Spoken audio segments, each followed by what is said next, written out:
Ashwavega ನ್ಯೂಸ್ನ my lord ವಿಶೇಷ ಕಾರ್ಯಕ್ರಮಕ್ಕೆ ಸ್ವಾಗತ. ನಾನು ಅಜಯ್.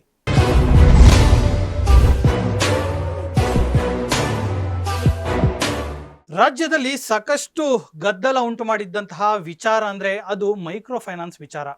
ಯಾತಕ್ಕಾಗಿ ಇಷ್ಟೊಂದು ಗದ್ದಲ ಆಯಿತು ಮತ್ತು ಅದಕ್ಕೆ ಕಾರಣ ಏನು ಅಂತೇಳಿ ಸಾಕಷ್ಟು ಜನರು ಕೂಡ ಏನೋ ಒಂದು ಏನು ರೀತಿ ತಲೆಯನ್ನು ಕೆಡಿಸ್ಕೊಳ್ತಾ ಇದ್ರು. ಏನಕ್ಕೆ ಇಷ್ಟು ದಿನ ಇಲ್ಲದೆ ಇರುವಂಥ ವಿಚಾರ ಈಗ ಯಾಕೆ ಇಷ್ಟೊಂದು ಸಾವು ನೋವುಗಳಾಗ್ತಾ ಇದೆ ಅಂತ ಹೇಳಿ ಕೂಡ ಸಾಕಷ್ಟು ಚರ್ಚೆಗಳು ಕೂಡ ಆಗ್ತಾ ಇತ್ತು. ಇದ್ರ ಬಗ್ಗೆ ಇವತ್ತು ಈಗ ಮಾತಾಡುವಂಥ ಸಮಯ ಕೂಡ ಈಗ ಬಂದಿರುವಂಥದ್ದು. ಈಗ ನಮ್ಮ ಜೊತೆ ಪ್ಯಾನಲ್ ಅಡ್ವೊಕೇಟ್ ಆಗಿರುವಂತಹ ಶೀಲಾ ದೀಪಕ್ ಅವರು ನಮ್ಮ ಜೊತೆ ಇದ್ದಾರೆ. ಅವ್ರನ್ನ ಮಾತಾಡಿಸ್ತಾ ಹೋಗೋಣ. ಯಾವ ರೀತಿಯಾಗಿ ಇದು ಕೆಲಸ ಮಾಡುತ್ತೆ ಮತ್ತು ಅವ್ರಿಗಿರುವಂತಹ ಕೆಲ ಗೈಡ್ಲೈನ್ಸ್ ಆಗಿರ್ಬೋದು ಮತ್ತು ಇನ್ನಿತರೆ ರೂಲ್ಸ್ ಆಗಿರ್ಬೋದು ಯಾವ ರೀತಿಯಾಗಿ ಇರತ್ತೆ ಅಂತ ಹೇಳಿ ಅವರಿಗೆ ಅವರನ್ನ ಜೊತೆ ಕೂತ್ಕೊಂಡಿದ್ದೀವಿ. ಈಗ ಅವ್ರ ಜೊತೆ ಮಾತಾಡ್ತಾ ಹೋಗೋಣ. ಮೇಡಮ್, ಮೊದಲನೇದಾಗಿ ಕಾರ್ಯಕ್ರಮಕ್ಕೆ ಸ್ವಾಗತ ಮೇಡಮ್. ನಮಸ್ತೆ ನಿಮ್ಮೆಲ್ಲರಿಗೂ ಮತ್ತು ವೀಕ್ಷಕರಿಗೂ.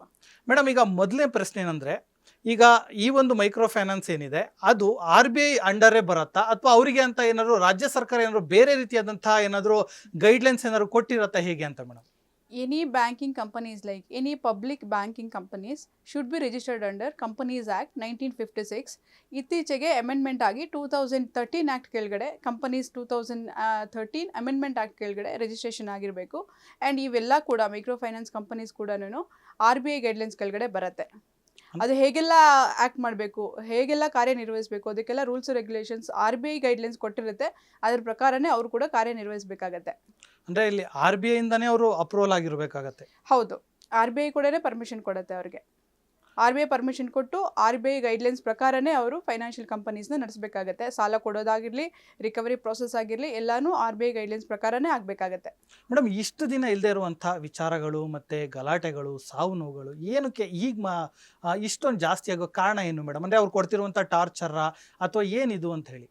ಇಲ್ಲಿ ಎರಡು ವಿಚಾರ ನಾವು ಗಮನಿಸಬೇಕಾಗುತ್ತೆ. ಇತ್ತೀಚೆಗೇನೆ ಅಂತ ಹೇಳಿದ್ರೆ, ಫಸ್ಟು ಕೋವಿಡ್ ಇಂಪ್ಯಾಕ್ಟ್ ಇನ್ನೂ ಕಂಪ್ಲೀಟಾಗಿ ಆಗಲಿಲ್ಲ. ಕೋವಿಡ್ ಇಂಪ್ಯಾಕ್ಟಿಂದ ಎಷ್ಟೊಂದು ಬಿಸ್ನೆಸಸ್ ಲಾಸ್ ಆಗಿದೆ.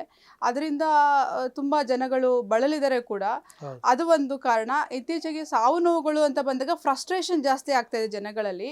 ಜನಗಳ ಪಾಯಿಂಟ್ ಆಫ್ ವ್ಯೂವಿಂದ ಹೇಳಿದ್ರೆ ಅವರಿಗೆ ಫ್ರಸ್ಟ್ರೇಷನ್ ಆಗ್ತಿದೆ. ರಿಕವರಿ ಪಾಯಿಂಟ್ ಆಫ್ ವ್ಯೂವಿಂದ ಹೇಳಿದ್ರೆ, ಏನೇ ಮೈಕ್ರೋ ಫೈನಾನ್ಸ್ ಅವರು ರಿಕವರಿ ಪ್ರಾಸೆಸ್ ಮಾಡ್ತಿದ್ದಾರಲ್ಲ ಅದೇ ರಾಂಗ್ ಇದೆ. ಸೊ ಆ ಥರ ಎಲ್ಲ ರಿಕವರಿ ಮಾಡೋದಕ್ಕೆ ಯಾವುದೇ RBI ಅವ್ರಿಗೆ ಗೈಡ್ಲೈನ್ಸ್ ಕೊಟ್ಟಿಲ್ಲ. ಹಾಗಾದರೆ ಯಾವ ಆಧಾರದ ಮೇಲೆ ಯಾವೆಲ್ಲ ಅಂಶಗಳನ್ನ ಇಟ್ಕೊಂಡು ರಿಕವರಿಗೆ ಹೋಗಬೇಕು ಅನ್ನೋದನ್ನು ನಾವು ನೋಡೋಣ. ಸೊ ಫಸ್ಟ್ಲಿ ನಾನು ಆವಾಗಲೇ ಹೇಳಿದಾಗೆ, ಕಂಪನೀಸ್ ಆ್ಯಕ್ಟ್ ಕೆಳಗಡೆ ರಿಜಿಸ್ಟ್ರೇಷನ್ ಆಗಿ RBI ಗೈಡ್ಲೈನ್ಸ್ ಅಂಡರ್ ಅದು ತನ್ನ ಪರ್ಮಿಷನ್ ಕೊಡುವಾಗಲೇ, ಅದು ರಿಜಿಸ್ಟ್ರೇಷನ್ ಆಗುವಾಗಲೇ RBI ಸುಮಾರು ಒಂದಷ್ಟು ಅಂಶಗಳನ್ನ ಗಮನದಲ್ಲಿ ಇಟ್ಕೊಂಡು ಅವ್ರಿಗೆ ಪರ್ಮಿಷನ್ ಕೊಟ್ಟಿರುತ್ತೆ. ನೀವು ಹೇಗೆಲ್ಲ ಲೋನ್ ಕೊಡಬೇಕು, ಮತ್ತು ಇಂಟ್ರೆಸ್ಟ್ ರೇಟ್ ಎಲ್ಲ ಹೇಗಿರಬೇಕು, ಆ್ಯಂಡ್ ನೀವು ರಿಕವರಿ ಹೇಗೆ ಮಾಡಬೇಕು ಅನ್ನೋದು. ಎಲ್ಲೂ ರೌಡಿಸಮ್ ಮಾಡಿಕೊಂಡು ಹೊಡೆದು ರಿಕವರಿ ಮಾಡೋ ಆಪ್ಷನ್ ಯಾವ RBI ರೂಲ್ಸಲ್ಲೂ ಇಲ್ಲ. ಹೌದು. ಬಟ್ ಇವರು ಅದನ್ನ ಮಿಸ್ಯೂಸ್ ಮಾಡಿಕೊಂಡು ಮಾಡ್ತಿರೋದ್ರಿಂದ ಈಗ ಆಲ್ರೆಡಿ ಫ್ರಸ್ಟ್ರೇಟ್ ಆಗಿರೋ ಜನಗಳಿಗೆ ಇನ್ನು ಕಿರುಕುಳ ಜಾಸ್ತಿ ಆಗ್ತಿದೆ. ಫಸ್ಟೇ ಫ್ರಸ್ಟ್ರೇಷನ್ ಇರೋರಿಗೆ ಅಡಿಷ್ನಲ್ ಫ್ರಸ್ಟ್ರೇಷನ್ ಯಾವಾಗ ಆಯಿತು, ಆವಾಗ ಮನುಷ್ಯ ತನಗೆ ಎಲ್ಲೂ ದಾರಿ ಕಾಣಿಲ್ಲ ಅಂತ ಹೇಳಿದಾಗ ಅವರು ಸಾವಿನ ಬಗ್ಗೆ, ಆತ್ಮಹತ್ಯೆ ಬಗ್ಗೆ ಯೋಚನೆ ಮಾಡುವಂಥ ಪ್ರಕರಣಗಳು ಜಾಸ್ತಿ ಆಗ್ತಾ ಇದೆ. ಮೇಡಮ್, ಈಗ ಯಾರೇ ಕೂಡ ಈಗ ಸಾಲ ತಗೊಂಡು ಕಟ್ಟಿಲ್ಲ ಅಂದಿದ್ದ ಆ ಸಂದರ್ಭದಲ್ಲಿ ಅವರು ಡೈರೆಕ್ಟಾಗಿ ಮನೆ ಬಾಗಿಲಿಗೆ ಬರ್ಬೋದು ಅಥವಾ ಅವ್ರಿಗೆ ನೋಟಿಸ್ ಕೊಡೋವಂಥದ್ದು ಇರುತ್ತಾ? ಈ ರೀತಿಯಾದಂಥ ಪ್ರೊಸೀಜರ್ ಯಾವ ರೀತಿ ಇರುತ್ತೆ ಮೇಡಮ್? ಖಂಡಿತವಾಗ್ಲೂ ಡೈರೆಕ್ಟಾಗಿ ಸುಮ್ಮನೆ ಹಾಗೆ ಬರೋಕ್ಕೆ ಯಾವ ಬ್ಯಾಂಕ್ಗೂ RBI ಗೈಡ್ಲೈನ್ಸ್ ಕೊಟ್ಟಿಲ್ಲ. ಆ ಥರ ಪರ್ಮಿಷನ್ ಕೂಡ ಇಲ್ಲ. ಒಂದು ಇದರಲ್ಲಿ ಬರ್ಬೋದು, ಒಂದು ವೇಳೆ ಅವ್ರದ್ದು ಅಕೌಂಟ್ NPA ಆಗ್ತಿದೆ ಅಂತ ಹೇಳಿದ್ರೆ. ಸೊ NPA ಆಗ್ತಿದೆ ಅಂತ ಹೇಳಿದ್ರೆ ಅನ್ನೋದಕ್ಕೆ ಮುಂಚೆ NPA ಅಂದರೆ ಏನು ಅಂತ ತಿಳ್ಕೊಳ್ಳೋಣ. NPA ಅಂದರೆ ನಾನ್ ಪರ್ಫಾರ್ಮಿಂಗ್ ಅಸೆಟ್ ಅಂತ. ಯಾವುದೇ ಒಂದು ಒಬ್ಬ ಸಾಲಗಾರ ಸಾಲ ತಗೊಂಡಾಗ ಆ ಅಕೌಂಟ್ NPA ಅಂತ ಡಿಕ್ಲೇರ್ ಮಾಡಬೇಕು ಅಂತ ಹೇಳಿದ್ರೆ ಕಂಟಿನ್ಯೂಸ್ ಆಗಿ 3 months 3 ತಿಂಗಳುಗಳ ಕಾಲ ಅವನು ಲೋನ್ ಕಟ್ಟಿರಬಾರ್ದು. ಆವಾಗ ಮಾತ್ರನೇ ಅದು NPA ಆಗುತ್ತೆ. ಒಂದು ವೇಳೆ 3 ತಿಂಗಳು ಅಂದರೆ 90 ದಿನಗಳ ಕಾಲ ಕಂಟಿನ್ಯೂಸ್ ಆಗಿ, ಫಾರ್ ಎಕ್ಸಾಂಪಲ್ ಇವತ್ತು ಫಸ್ಟು ಈ ಮಂತಲ್ಲಿ ಕಟ್ಟಿರ್ತಾರೆ, ನೆಕ್ಸ್ಟ್ ಮಂತ್ ಸ್ಕಿಪ್ ಆಗುತ್ತೆ, ನೆಕ್ಸ್ಟ್ ಮಂತ್ ಅದನ್ನು ಮತ್ತೆ 3rd ಮಂತಿಗೆ ಅವರು ಕಟ್ಕೊಂಡು ಹೋದಾಗ ಅದು NPA ಆಗಲ್ಲ. ಓಕೆ, 1 ಮಂತ್ ಕಟ್ಟಿಲ್ಲ ಮೇಡಮ್, ಇವಾಗ ಲೋನ್ ತೊಗೊಂಡಿದ್ದೀನಿ, 1 ಮಂತ್ ನಂಗೆ ಪೇ ಮಾಡೋಕ್ಕಾಗಲಿಲ್ಲ, ಸ್ಯಾಲ್ರಿ ಡಿಲೇ ಆಗುತ್ತೋ, ಮನೇಲಿ ಯಾರೋ ಹುಷಾರು ತಪ್ಪಿ ಹಾಸ್ಪಿಟ್ಲೈಸ್ ಆಗಿರ್ತಾರೋ, ಅಲ್ಲಿ ದುಡ್ಡು ಖರ್ಚಾಗುತ್ತೋ, ಹಾಗಾಗಿ ಲೋನ್ ಕಟ್ಟೋಕ್ಕಾಗಲ್ಲ, ನಮ್ಮ ಅಕೌಂಟ್ NPA ಆಗುತ್ತಾ? ಖಂಡಿತವಾಗ್ಲೂ ಇಲ್ಲ. ಸೊ ಕಂಟಿನ್ಯೂಸ್ ಆಗಿ ಅದೇ ಥರ 1, 2, 3 ತಿಂಗಳಲ್ಲಿ 3 ತಿಂಗಳು ಕಂಪ್ಲೀಟ್ ಆಗಿ ಅವರು ಕಂಟಿನ್ಯೂಸ್ ಆಗಿ ಯಾವಾಗ ಲೋನ್ ರೀಪೇಮೆಂಟ್ ಮಾಡಲ್ಲ ಆವಾಗಷ್ಟೇ NPA ಅಂತ ಕನ್ಸಿಡರ್ ಆಗುತ್ತೆ. ನೋಟಿಸ್ ಅವ್ರು ಮಾಡಲೇಬೇಕು. ಸೊ NPA ಅಂತ ಆದಮೇಲೆ as per RBI guidelines section 32 of SARFAESI act, SARFAESI ಆ್ಯಕ್ಟನ್ನು ಇನ್ ಶಾರ್ಟ್ ನಾವು ಹೇಳ್ತೀವಿ. ಅದ್ರ ಫುಲ್ ಫಾರ್ಮ್ ಬಂದು securitisation and reconstruction of financial assets and security interest act 2002. ಇದು 2002ರಲ್ಲಿ ಈ ಆ್ಯಕ್ಟ್ ಬಂತು. ಸೊ ಈ ಆ್ಯಕ್ಟ್ ಕೆಳಗಡೆ ಸೆಕ್ಷನ್ 13(2)ನಲ್ಲಿ 13 ಸಬ್ ಕ್ಲಾಸ್ 2 ಅಂತ ಹೇಳ್ತೀವಿ. ಅದ್ರ ಕೆಳಗಡೆ ಡಿಮ್ಯಾಂಡ್ ನೋಟಿಸ್ ಅಂತ ಒಂದು ನೋಟಿಸ್ನ ಇಶ್ಯೂ ಮಾಡಬೇಕು ಬಾರೋವರ್ಸ್ಗೆ, ಅಂದರೆ ಯಾರು ಸಾಲಗಾರರಾಗಿರ್ತಾರೋ ಅವ್ರಿಗೆ. ಸೊ ಆ ನೋಟಿಸಲ್ಲಿ 60 ದಿನಗಳ ಕಾಲಾವಕಾಶ ಇರುತ್ತೆ. ಮೇಡಮ್, ಈಗ ರಿಕವರಿಗೆ ಹೋಗ್ಬೇಕು ಅಂದ್ರೆ ಕೋರ್ಟ್ ಪರ್ಮಿಷನ್ ಇರಲೇಬೇಕು. ಹಾಂ, ರಿಕವರಿಗೆ ಹೋಗುವಾಗ ಇನ್ ದ ಸೆನ್ಸ್ ಈ ಥರದ್ದೆಲ್ಲ ರಿಕ್ವೆಸ್ಟ್ ಮಾಡುವಾಗ ಹೇಗಾದ್ರೆ ಏಜೆಂಟ್ಗಳು ಯಾರಿರ್ತಾರಲ್ಲ, ಬ್ಯಾಂಕ್ ಏಜೆಂಟ್ಗಳು, ಅವ್ರು ಬರ್ಬೋದು ಮನೆಗೆ ಬಂದು ಹರಾಜು ಮಾಡೋಕ್ಕೆ ಬರೋದಲ್ಲ, ರಿಕ್ವೆಸ್ಟ್ ಮನೆಗೂ ಬಂದು ಕೂಡ ಅದ್ರ ಕಾನ್ಸಿಕ್ವೆನ್ಸಸ್ ಎಕ್ಸ್ಪ್ಲೈನ್ ಮಾಡ್ಬೋದು. ಸಪೋಸ್ ಅವ್ರು ಫೋನ್ ಮಾಡಿದಾಗ ಸಿಕ್ಕಿರಲ್ಲ ಫೋನ್ಗೆ, ಮನೆಗೆ ಬಂದು ಈ ಥರ ಹೀಗಾಗಿದೆ ನಿಮ್ಮದು ಅಕೌಂಟು, ನಿಮ್ಗೆ NPA ಆಗೋ ಹತ್ರ ಬರ್ತಾ ಇದೆ, ಸೊ ಇದೆಲ್ಲ ಕಾನ್ಸಿಕ್ವೆನ್ಸಸ್ ಇರುತ್ತೆ, ಅದರಿಂದ ತಪ್ಪಿಸ್ಕೊಳ್ಳೋಕ್ಕೋಸ್ಕರ ನೀವೇನಿದೆ ಪೇಮೆಂಟ್ ಮಾಡಿ, ಆ ಥರ ಹೇಳಕ್ಕೆ ಬರ್ಬೋದು. ಗೂಂಡಾಗಿರಿ ಮಾಡೋಕ್ಕೆ ಬರೋ ಆಗಿಲ್ಲ, ಆ ಥರ ಆಪ್ಷನ್ನೇ ಇಲ್ಲ. ಸೊ ಅದಾದಮೇಲೆ 3 ಮಂತ್ಸ್ವರೆಗೂ ಆಯಿತು.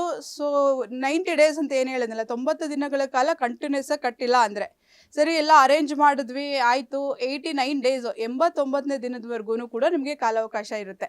89 ದಿನ 3 ತಿಂಗಳದ್ದು ಏನಿದೆ ಕಟ್ಬಿಟ್ರೆ ನಿಮ್ಮ ಅಕೌಂಟ್ NPA ಆಗೋದಿಲ್ಲ. ಅಂದ್ರೆ 3 ತಿಂಗಳ 1 ಮಂತ್ ಕಟ್ಟಬೇಕಾ ಅಥವಾ 3 ಮಂತ್ಸ್ ಕಟ್ಟಬೇಕು? 3 ಮಂತ್ಸ್ ಕಂಪ್ಲೀಟ್ ಆಗಿ ಕಟ್ಟಬೇಕಾಗುತ್ತೆ.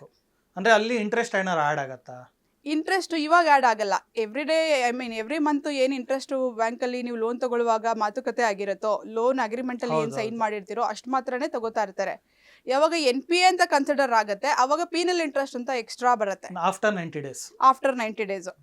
ಸೊ ಅದಾದ್ಮೇಲಿಂದ ಆಫ್ಟರ್ 90 ಡೇಸೇ 13(2) ನೋಟಿಸ್ ಕಳ್ಸೋಕೆ ಬರೋದು ಅಂಡರ್ ಸೆಕ್ಯುರಿಟೈಸೇಷನ್ ಆ್ಯಕ್ಟ್. ಸರಿ, ಆ ನೋಟಿಸ್ ಕೊಡೋಕೆ ಮುಂಚೆನೂ ಆ ನೋಟಿಸ್ ಕೊಡೋಕ್ಕೂ ರಿಕವರಿ ಏಜೆಂಟ್ಸ್ ಬರ್ತಾರೆ. ಸೊ ಇಲ್ಲಿ ರಿಕವರಿ ಏಜೆಂಟ್ ಅನ್ನುವಾಗ ರಿಕವರಿ ಏಜೆಂಟ್ ಅಂದರೆ ಯಾರು, ಅವ್ರಿಗೆ ಏನೇನೆಲ್ಲ ಕ್ವಾಲಿಫಿಕೇಶನ್ ಇರಬೇಕಾಗತ್ತೆ.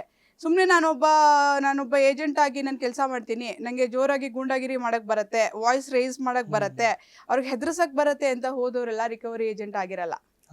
That is one thing. ಹಾಗಾದರೆ ಅವ್ರಿಗೆ ಕ್ವಾಲಿಫಿಕೇಶನ್ ಏನು ಬೇಕಾಗತ್ತೆ ಅಂದರೆ IIBS ಅಂತ ಒಂದು ಎಕ್ಸಾಮ್ ಇದೆ, Indian institute of banking services ಅಂತ ಒಂದು ಎಕ್ಸಾಮ್ ಇದೆ. ಆ ಎಕ್ಸಾಮ್ನ ಪಾಸ್ ಮಾಡಿದವ್ರಿಗೆ ಮಾತ್ರನೇ RA ಅಂದರೆ ರಿಕವರಿ ಏಜೆಂಟ್ ಅಂತ ಹೇಳೋದು. ಸೊ ಬ್ಯಾಂಕ್ ಕೂಡ ರಿಕವರಿ ಏಜೆಂಟ್ನ ಆ ಥರ IIBS ಪಾಸ್ ಮಾಡಿರೋ ಸರ್ಟಿಫಿಕೇಟ್ನ ವೆರಿಫೈ ಮಾಡ್ಕೊಂಡೇನೆ ಅವ್ರನ್ನ ಪ್ಯಾನಲ್ ಆಗಿ ತಗೊಳುತ್ತೆ. ಸೊ ಪ್ಯಾನಲ್ ಆಗಿ ತಗೊಂಡಿದ್ದಾದ್ಮೇಲೆ ಬ್ಯಾಂಕ್ ಕೇಸಸ್ ಕೊಡುತ್ತೆ ರಿಕವರಿಗೆ ಅಂತ ಹೇಳ್ಬಿಟ್ಟು.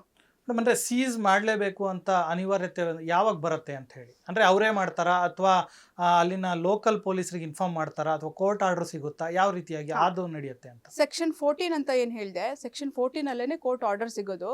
ಸೆಕ್ಷನ್ 14 ಕೊಡುವಾಗ ಸುಮ್ಮನೆ ಸೆಕ್ಷನ್ 14 ಅಂತ ಹಾಕ್ಬಿಟ್ಟು ಯಾವುದೋ ಪಿಟಿಷನ್ ಫೈಲ್ ಮಾಡಕ್ ಬರಲ್ಲ. ಆ ಸೆಕ್ಷನ್ 14 ಫೈಲ್ ಮಾಡುವಾಗ ಈ ಅರ್ಲಿಯರ್ ಡಿಮ್ಯಾಂಡ್ ನೋಟಿಸ್ ಏನಿದೆ, 13(2) demand notice plus 13(4) possession notice and paper publication ಮತ್ತು ಆಲ್ ಅದರ್ ಬ್ಯಾಂಕ್ದು ಲೋನ್ ಕೊಡೋ ಟೈಮಲ್ಲಿ ಏನೇನೆಲ್ಲ ಎಕ್ಸಿಕ್ಯೂಟ್ ಮಾಡಿರುತ್ತೆ ಬ್ಯಾಂಕು, ಸೊ ಆ ಎಲ್ಲ ಡಾಕ್ಯುಮೆಂಟ್ಸ್ ಜೊತೆಗೆ ಪಿಟಿಷನ್ ಡ್ರಾಫ್ಟ್ ಮಾಡಿ ಅಂಡರ್ ಸೆಕ್ಷನ್ 14 ಆಫ್ ಸರ್ಫೇಸಿ ಆ್ಯಕ್ಟಲ್ಲಿ ಮ್ಯಾಜಿಸ್ಟ್ರೇಟ್ ಮುಂದೆ ಕೇಸ್ ಫೈಲ್ ಮಾಡಿದಾಗ ಮ್ಯಾಜಿಸ್ಟ್ರೇಟು ಕೂಲಂಕುಷವಾಗಿ ಅದನ್ನು ನೋಡ್ತಾರೆ. ಲೋನ್ ತೊಗೊಂಡಿದ್ದು ಹೌದಾ, ಕೊಟ್ಟಿದ್ದು ಹೌದಾ, 13(2) ಎಲ್ಲ ಆನ್ ಟೈಮ್ ಇದೆಯಾ. ಇಲ್ಲಿ ಆನ್ ಟೈಮ್ ಇದೆಯಾ ಅಂತ ನೋಡುವಾಗ 60 ದಿನ ಮ್ಯಾಂಡೇಟ್ರಿ ಕಂಪ್ಲೀಟ್ ಆಗಿರಬೇಕು. ಇಫ್ ಸಪೋಸ್ 59 ದಿನ ಆಗಿತ್ತು, 60ನೇ ದಿನಕ್ಕೆ 13(4) ಪೊಸೆಷನ್ ನೋಟಿಸ್ ಕಳಿಸ್ಬಿಟ್ಟಿದ್ದಾರೆ, ಅದು ಕೂಡ ಡಿಫೆಕ್ಟಿವ್ ಡಿಮ್ಯಾಂಡ್ ನೋಟಿಸ್. 60 ದಿನ ಅಂದರೆ ಮ್ಯಾಂಡೇಟ್ರಿ ಕಂಪ್ಲೀಟ್ ಆಗಬೇಕು. 61ನೇ ದಿನದ ಮೇಲೆ ಯಾವಾಗಾದ್ರೂ 13(4)ನ ಅವ್ರಿಗೆ ಸಾಲಗಾರರಿಗೆ ಕಳಿಸ್ಬೋದು. ಮೇಡಮ್, ಈಗ ಸೇಮ್ ಪ್ರೊಸೀಜರ್ ಯಾವ್ದಾದ್ರು ವೆಹಿಕಲ್ಸ್ ಮೇಲೆ ಆದಾಗ ಯಾವ ರೀತಿಯಾಗಿರುತ್ತೆ ಅಂತ ಹೇಳಿ, ವೆಹಿಕಲ್ ನಾವು ಇಷ್ಟ ತನಕ ಮನೇದು ಮಾತಾಡಿದ್ವಿ. ಈಗ ಒಂದ್ ವೇಳೆ ನನ್ನ ಹತ್ರ ಒಂದು ಕಾರ್ ಇದೆ, ಅದ್ರ ಮೇಲೆ ಲೋನ್ ತಗೊಂಡಿರ್ತೀವಿ, ಲೋನ್ ಕೂಡ ಸ್ಯಾಂಕ್ಷನ್ ಆಗಿರುತ್ತೆ, ಈಗ ನಾವು ಹಣ ಕಟ್ಟಿಲ್ಲ ಅಂದಾಗ ಅವ್ರು ಬಂದು ಯಾವ ರೀತಿಯಾಗಿ ಪ್ರೊಸೀಜರ್ ಮಾಡ್ತಾರೆ ಅಂತ? ಸೇಮ್ ಅದಕ್ಕೂ ಸೇಮ್ ಪ್ರೊಸೀಜರೇ ಇರುತ್ತೆ. 13(2) 13(4) ಬರುತ್ತೆ. ಅದಕ್ಕೂ ನೋಟಿಸ್ ಕೊಟ್ಟು ರಿಕವರಿ ಮಾಡಬೇಕು. ಸಾಮಾನ್ಯವಾಗಿ ಜನಸಾಮಾನ್ಯರು ತಿಳ್ಕೊಂಡಿರುವಾಗೆ ಯಾರೋ ಒಬ್ರು ಮಾಡೋದ್ರಿಂದ ಇದು ಪೂರ್ತಿ ಬ್ಯಾಂಕ್ಗೇನೆ ಬ್ಯಾಡ್ ನೇಮ್ ಬಂದಿದೆ. ಯಾವಾಗಂದ್ರೆ ಎಲ್ಲಂದ್ರೆ ಅದ್ ನಿಲ್ಸಿ ಅದನ್ನ ಕಿತ್ಕೊಂಡ್ಬಿಡ್ತಾರೆ ಬ್ಯಾಂಕ್ದೆಲ್ಲ. ವಾಹನದ ಯಾವ್ದು ನಾವು ವಾಹನದ ಮೇಲೆ ಲೋನ್ ಜಾಸ್ತಿ ಆಟೋಗಳಲ್ಲಿ ನಾವು ನೋಡಿದೀವಿ ಮೇಡಮ್. ಆ ಥರ ಎಲ್ಲ ಮಾಡಕ್ ಬರಲ್ಲ. ಎಲ್ಲಿದೆ ಅದನ್ನ ರೆಕಾರ್ಡ್ ಮಾಡ್ಕೊಂಡು ಬ್ಯಾಂಕು ಕೊಡಬೇಕು, ಇಂಥ ಕಡೆ ಆಟೋ ಇಂಥ ಪ್ಲೇಸಲ್ಲಿ ನಮ್ಗೆ ಸಿಕ್ಕಿದೆ, ಅಥವಾ ಅವ್ರನ್ನ ನಿಲ್ಸಿ ಕೇಳ್ಬೋದು, ನೀವು ಲೋನ್ ಕಟ್ಟಿಲ್ಲ, ಇಲ್ಲೆಲ್ಲ ಆಟೋ ಓಡಾಡ್ತಾ ಇದೆ, ಬನ್ನಿ ಬ್ಯಾಂಕ್ಗೆ ಅಂತ ಹೇಳ್ಬೋದು. ಅವ್ರನ್ನ ಹೊಡೆದು ಬಡ್ದು ಕಿತ್ಕೊಳ್ಳೋಕ್ಕೆ ಯಾವುದೇ ರೀತಿ ಆಪ್ಷನ್ ಇಲ್ಲ. ಮೈಲಾರ್ಡ್ ವಿಶೇಷ ಕಾರ್ಯಕ್ರಮ ಮತ್ತೆ ಮುಂದುವರಿಯುತ್ತೆ ಒಂದು ಸಣ್ಣ ಬ್ರೇಕ್ನ ನಂತರ.